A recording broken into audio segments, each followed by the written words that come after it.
బాబుని తీసుకెళ్ళి ఆదిలక్ష్మి అనాథాశ్రమంలో వదిలేద్దామని తీసుకెళ్తుండగా అందరూ హాల్లోకి వచ్చి ఆపుతారు. అప్పుడు వెంటనే కౌశికి ఉండి అంటుంది, కానీ అయినా ఇప్పుడు ఏం జరిగిందని బాబుని తీసుకెళ్ళి అనాథాశ్రమంలో వదిలేద్దాం అనుకుంటున్నారు అత్తయ్య అని చెప్పేసి కౌశిక అంటుంది. అప్పుడు వెంటనే నిషిక ఉండి అంటుంది కదా, బాబు నీ కొడుకే అని నిరూపించుకున్నానికి నీకు ఇచ్చిన టైం అయిపోయింది కదా వదినా అని చెప్పి నిషిక అంటుంది.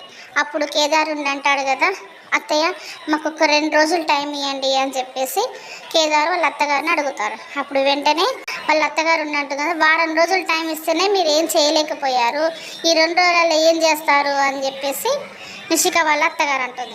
అప్పుడు వెంటనే జగదాత్రి ఉండి అంటుంది కదా, బాబు కౌశికి వదిన కొడుకే అని నిరూపిస్తాము అని అంటుంది. అప్పుడు మళ్ళీ వెంటనే నిషిక ఉండి నిరూపించలేకపోతే అని అంటుంది. అప్పుడు వెంటనే జగదాత్రి ఉండి అంటుంది కదా, బాబుని మేమే స్వయంగా తీసుకెళ్ళి అనాథాశ్రమం వదిలేస్తాము అని చెప్పేసి జగదాత్రి కోపంగా అంటుంది.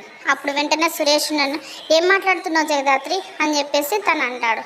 అప్పుడు వెంటనే కౌశికి ఉండంటుంది కదా, జగదాత్రి ఏం మాట్లాడినా ఆలోచించే మాట్లాడుతుంది, చెప్పినా కూడా ఆ పని అయిపోయినట్టే అనుకోవాలి అని కౌశికి అంటుంది. అప్పుడు వెంటనే కౌశికి వాళ్ళ బాబాయ్ ఉండి అంటాడు కదా, జగదాత్రి మాట అంటే రాజముద్ర లాంటిది సురేష్, దానికి తిరిగే లేదు అని చెప్పి కౌశికి వాళ్ళ బాబాయ్ అంటాడు.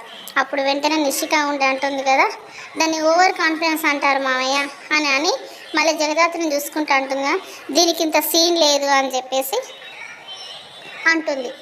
అప్పుడు వెంటనే జగదాత్రి ఉన్న కేదారు కౌశికి దగ్గరికి వెళ్ళి, మీరేం టెన్షన్ పడకుండా వదినా, మేము చూసుకుంటాము, మీరేం టెన్షన్ పడకండి అని చెప్పేసి వాళ్ళు వెళ్ళిపోతారు.